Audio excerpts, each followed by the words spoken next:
Hay una planta que guardó el secreto más antiguo de los desiertos americanos durante milenios. Sus frutos sostuvieron civilizaciones enteras en tierras donde ningún otro cultivo sobrevivía. En menos de un siglo casi desapareció. Llamada maleza, arrancada, quemada, borrada del paisaje con la misma violencia con que se borró el conocimiento de quienes la cultivaban. Pero bajo el suelo algo esperaba. Esta es la historia del mezquite, el árbol que endulzó la vida antes de que existiera el azúcar, y que puede contener la respuesta al ponimonitos a lo que viene después. Bienvenidos a Semillas Milenarias, donde lo que la tierra guarda el tiempo lo revela. Antes de continuar, si estas historias te importan, la mejor forma de preservar este conocimiento es simple. Suscríbete. Sí, activa la campana y comparte estos episodios con quienes necesitan recordar lo que olvidamos. Cuéntame en los comentarios desde dónde estás viendo esto, porque esta historia llegó a todos los rincones del continente, y me gustaría saber desde cuál nos escuchas tú. La historia comienza en el desierto de Sonora, Tucson, Arizona. Jarras de barro enterradas hace 4000 años, dentro semillas de mezquite perfectamente conservadas, todavía viables cuando los arqueólogos las encontraron en 1998. El pueblo que las guardó no tenía escritura, pero comprendía algo que nosotros olvidamos. En una tierra donde el maíz se marchitaba y los ríos se convertían en polvo, el mezquite seguía dando fruto. Era una fortaleza de vida. Sus raíces alcanzaban más de 30 metros de profundidad, más que cualquier pozo, más que cualquier sequía. Los científicos descubrieron después que esas raíces podían almacenar hasta 2.200 litros de agua, suficiente para sobrevivir 10 veranos sin lluvia. Y el fruto que producía era una obra maestra de ingeniería natural. Cada vaina contenía 35% de azúcar natural, proteína completa y fibra soluble. El aire alrededor de un bosque en flor olía a caramelo y a humo dulce. Molido en harina duraba meses sin echarse a perder. El pueblo Tohono O'odham lo llamaba nuestro azúcar. Los Pima, los Yaqui, los Seri.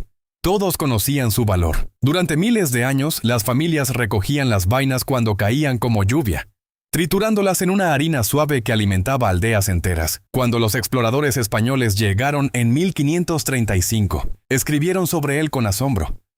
Álvar Núñez Cabeza de Vaca describió vainas que sabían a miel pura. Observó cómo las familias las molían para hacer panes que los alimentaban durante el invierno. Lo llamaron el árbol de la vida. Para 1541, Kouchourosseno, otro explorador, registró bosques que se extendían a lo largo del Río Grande, doseles tan densos que creaban su propio ecosistema de sombra. Aldeas enteras vivían bajo sus ramas. El árbol daba sin pedir nada a cambio.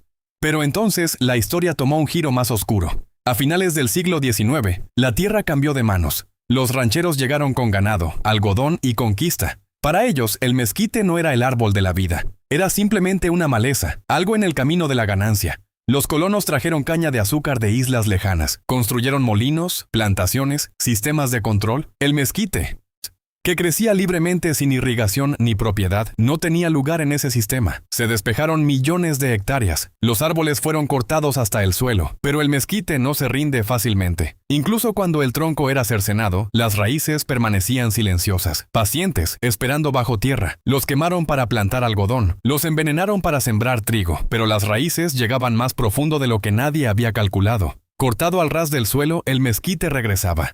10 brotes nuevos por cada tronco eliminado. El Departamento de Agricultura de los Estados Unidos, después de décadas intentando destruirlo, admitió finalmente en 1948 que el mezquite no puede erradicarse, pero bajo la superficie otra historia se estaba desarrollando. El árbol no solo sobrevivía, estaba sanando la tierra. A principios del siglo XX, los rancheros creían haber ganado. Millones de cabezas de ganado pastaban donde el mezquite alguna vez se alzaba. Habían convertido el desierto en riqueza. O eso creían. En menos de 20 años, el suelo se cuarteó como cerámica vieja. Los ríos se secaron. La tierra despojada de su cubierta se la llevó el viento. El ganado comenzó a morir de hambre. Y el árbol que habían eliminado, el árbol que llamaban una plaga, comenzó a volver sigilosamente. Los rancheros lo llamaron el invasor. Pero había estado allí mucho antes que cualquier cerca o ferrocarril. Entonces los científicos notaron algo inesperado.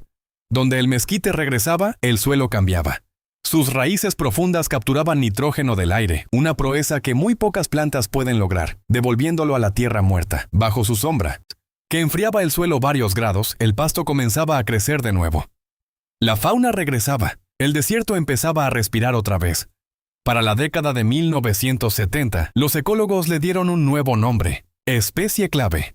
El ingeniero silencioso del ecosistema desértico. Sus vainas se convirtieron en alimento para venados, pecaríes y coyotes.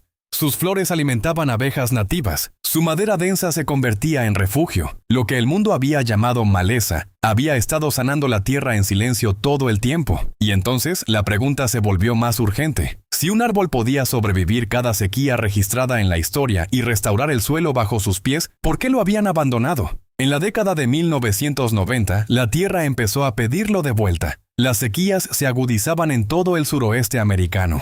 Los agricultores buscaban cultivos que pudieran vivir con casi nada de agua. Fue entonces cuando los científicos miraron de nuevo el árbol que habían ignorado durante un siglo. En 1993, el Departamento de Agricultura de los Estados Unidos lanzó estudios de cultivos desérticos. Los resultados fueron sorprendentes. La flor del mezquite contenía 3 veces más calcio que la leche y tanta proteína como los huevos. Todo de un árbol que jamás necesitó irrigación ni fertilizante.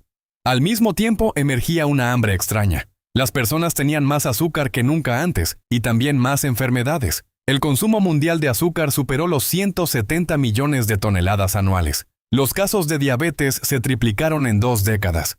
Los médicos buscaban azúcares naturales que pudieran alimentar sin dañar. Fue entonces cuando los investigadores volvieron su mirada al desierto. En 2005, un equipo de la Universidad de Arizona descubrió que la dulzura del mezquite provenía de fructooligosacáridos, azúcares vegetales que alimentan las bacterias beneficiosas del intestino en lugar de elevar el azúcar en sangre. Las vainas de mezquite tenían un índice glucémico bajo, seguro para personas con diabetes. Una cucharadita de harina de mezquite podía endulzar el café sin provocar ningún pico de energía seguido de caída.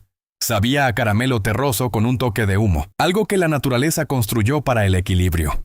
Un científico escribió que era el azúcar que sana en lugar de dañar. Para 2010, las tiendas de alimentos naturales en los Estados Unidos comenzaron a vender edulcorante de mezquite, llamándolo el azúcar del futuro. Los precios escalaron a $20 la libra, convirtiendo un alimento ancestral en un nuevo lujo.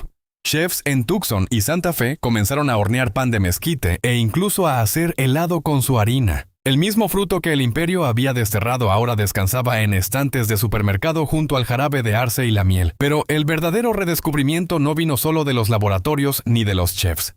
Vino de la memoria. Alrededor de 2012, un movimiento silencioso comenzó en los desiertos de Sonora y Arizona. Unos pocos agricultores indígenas, ancianas y historiadores de alimentos querían devolver el mezquite de la memoria a la vida. Lo llamaron recuperar el árbol olvidado. Muchos todavía tenían semillas antiguas guardadas en jarras, escondidas durante generaciones por seguridad. Una agricultora Tohono O'odham llamada María López comenzó a plantarlas de nuevo en 2013 usando el método de su abuela, enterrando semillas junto a cauces secos donde el agua alguna vez había fluido. En 2 años, sus árboles estaban cubiertos de vainas. Ella contó que el olor le recordaba las mañanas de su infancia, cuando las familias tostaban las vainas para el desayuno. Lo que comenzó como un pequeño acto de memoria se convirtió en un movimiento. Para 2018, bancos comunitarios de semillas en Tucson y Hermosillo comenzaron a recolectar variedades de mezquite de todo el suroeste. Algunos tenían vainas rojas como arcilla, otros dorado pálido. Los botánicos identificaron más de 30 especies nativas, cada una adaptada a su propio rincón del desierto. El mundo estaba recordando lo que los pueblos indígenas habían sabido durante siglos. La verdadera dulzura no viene de una fábrica, crece silenciosamente en el calor. Para 2020, la conversación sobre la alimentación volvió a cambiar. Las sequías globales rompían récords. En partes de California, las tierras de cultivo se agrietaban. Los rendimientos de trigo caían un 40%. Ríos que antes alimentaban ciudades enteras se convertían en polvo. Los científicos comenzaron a hacerse una pregunta simple: ¿qué sobrevive cuando todo lo demás falla? La respuesta señalaba de regreso al mezquite. Investigadores que estudiaban cultivos sostenibles observaron cómo sus raíces profundas podían alcanzar hasta 60 metros bajo tierra, captando agua que ninguna otra planta podía tocar. Un científico dijo que era menos un árbol que una lección de resistencia. Los gobiernos comenzaron a prestar atención. En 2021, la Comisión Nacional Forestal de México lanzó programas para replantar mezquite en 300,000 hectáreas de tierra degradada. Y dado que el género Prosopis, la familia del mezquite, crece en tierras áridas de todo el planeta, agricultores en Argentina, India y Kenia se sumaron. La Organización para la Alimentación y la Agricultura lo llamó un cultivo olvidado de supervivencia.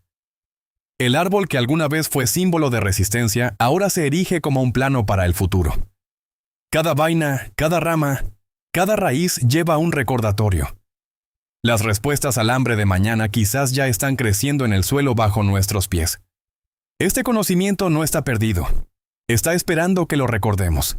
Si Semillas Milenarias despertó algo en ti, me gustaría saberlo. Cuéntame en los comentarios si conocías el mezquite, si lo tienes cerca, o qué sientes al saber que el azúcar que puede sanar ha estado creciendo en el desierto durante 4000 años, mientras nosotros buscábamos respuestas en otra parte. Esas reflexiones también son semillas que vale la pena conservar. Suscríbete a Semillas Milenarias. Activa la campana para no perderte el próximo episodio. Y si esta historia te llegó, compártela con alguien que necesite recordar lo que olvidamos. Cada like, cada compartido ayuda a preservar este conocimiento.